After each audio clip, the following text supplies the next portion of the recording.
Hello guys, Radhe Radhe, जय श्री कृष्णा, बांके बिहारी लाल की जय। और आज हनुमान जयंती है। पहले तो हम सभी को हैप्पी हनुमान जयंती, हनुमान जयंती की बहुत बहुत शुभकामनाएं। और आज के दिन हम हनुमान जयंती मनाते हैं क्योंकि चैत्र मास की कृष्ण पक्ष को हम हर साल हनुमान जयंती मनाते हैं। और क्योंकि आज के दिन इनका जन्म हुआ था। और आपको पता ही इनके पिता कौन थे। इनको पवन पुत्र कहा जाता है, इनको अंजना का पुत्र कहा जाता है और इन्हें कई नामों से जाना जाता है।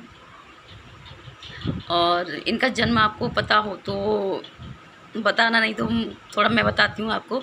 इनका मतलब इन्हें माना जाता है नेपाल के तिब्बत के पास एक पर्वत है, सुमेरु पर्वत, वहाँ पर इनका जन्म माना जाता है और वहाँ पर ही निवास करते हैं।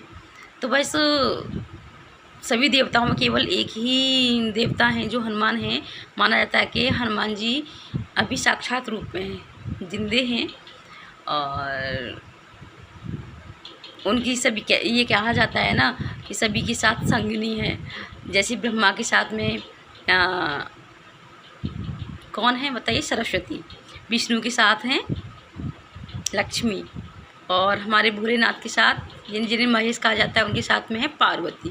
और हनुमान सर्वशक्ति हैं। सर्वशक्ति मतलब उनकी संगिनी खुद ही साथ में है, अपनी शक्ति ही उनकी अपार होती है।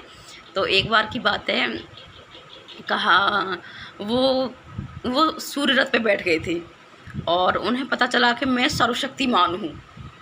तो जैसे ही ब्रह्मा जी को पता चला कि इन्हें, शायद ब्रह्मा थे या विष्णु थे, किसी इन दोनों में से किसी को एक को पता चला था, तो उन्होंने इनके हाथ में गदा दे दी, जिससे कि इनका रूप छोटा हो गया, ये अपना बड़ा रूप ना समझें और फिर छोटे रूप में आने लग गए।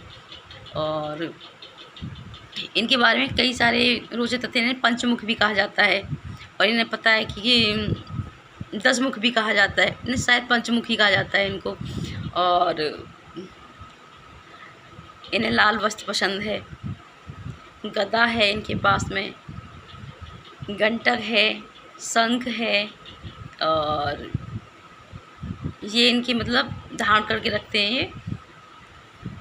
और एक बार की बात है, ये नारद जी ने कुछ मजाक कर दिया, इनसे बोल दिया कि तुम सबके पास जाना, लेकिन आप विश्वामित्र के पास मत जाना।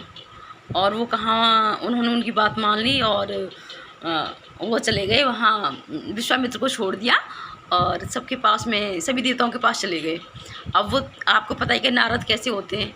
नारद ने मतलब इनसे तो बोल दिया और जाके कहाँ विश्वामित्र के पास पहुँच गए और उनसे बोल दिया, उन्हें भड़का दिया। बोले कि हनुमान सभी देवताओं के पास आए लेकिन तुम्हारे पास नहीं आए। और विश्वामित्र को बहुत क्रोध आया।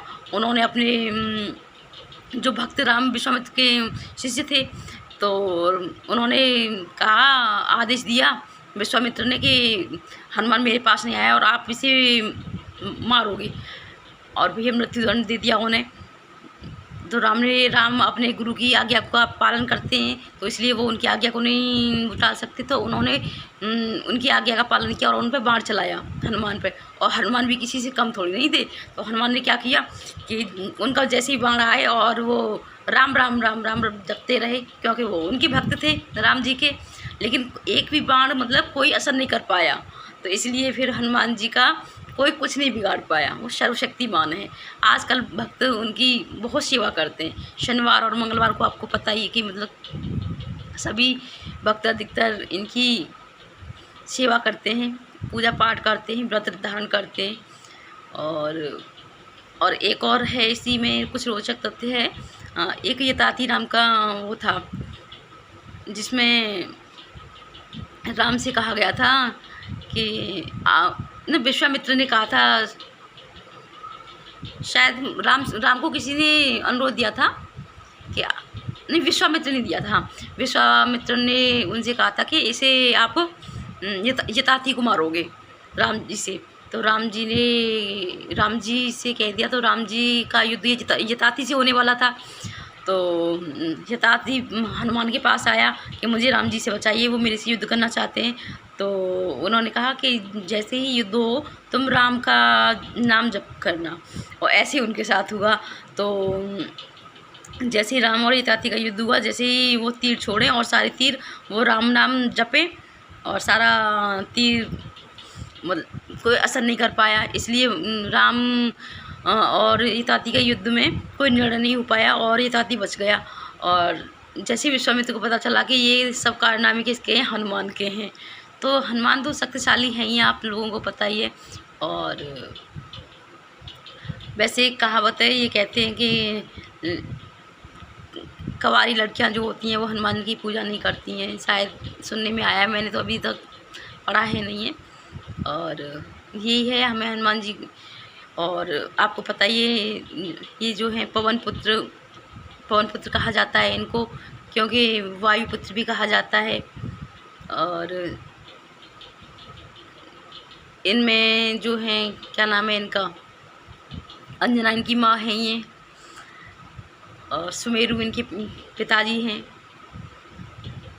और आपको पता है जब लंका में सीता जी को रावण ले गया था तो इन्होंने कितनी हेल्प करी थी, हनुमान ने। इन्होंने खोज के निकाला था, बंदर बन गए थे। और आपको पता ही उछल कूद तो रावण करते, ये हनुमान जी करते ही हैं। और कभी इधर जाना कभी, लेकिन सर्वशक्तिमान माना जाएगा भाई। भक्त हो तो ऐसा हो जो हनुमान जी जैसा, जिन्होंने सीता माँ की खोज निकाली। और देखो, और आपको पता है जब उसके तीर लगा था, लक्ष्मण के तीर लगा था, तो पर्वत कोई उठा लाई, क्या शक्ति थी, कितनी सर्वशक्तिशाली थी ये। तो इनकी कहावतें बहुत हैं, जितनी भी हम कहेंगे ना वो कम पड़ जाएंगी। तो आज हनुमान जयंती है और हनुमान जी का ध्यान, आपको पता है जो भी हम कभी कहीं जाते हैं या कभी हम पर हमें जैसे डर लगने लगता है, तो अधिकतर देखा हो आपने, कभी गैस किया हो, तो ये बोलते हैं हनुमान चालीसा याद कर लेना। और अधिकतर लोगों को बहुत ही ये हनुमान चालीसा याद भी होगी तो संकट दूर वही कट जाता है। तो जो भी पास में आने वाला हो, जो भी निशाचर, जैसे रात में हम आजकल ये कहते हैं भूत है, तो ऐसे तो हनुमान चालीसा, हनुमान का नाम ले लो तो हनुमान जी में शक्ति है और ये परेशानी दूर भी हो जाती है। तो हनुमान जी का आज हनुमान जी की जयंती है, ये आपको पता है। और बस ज़्यादा लॉन्ग वीडियो हो जाएगी। सभी को दोबारा से हनुमान जयंती की बहुत बहुत शुभकामनाएं।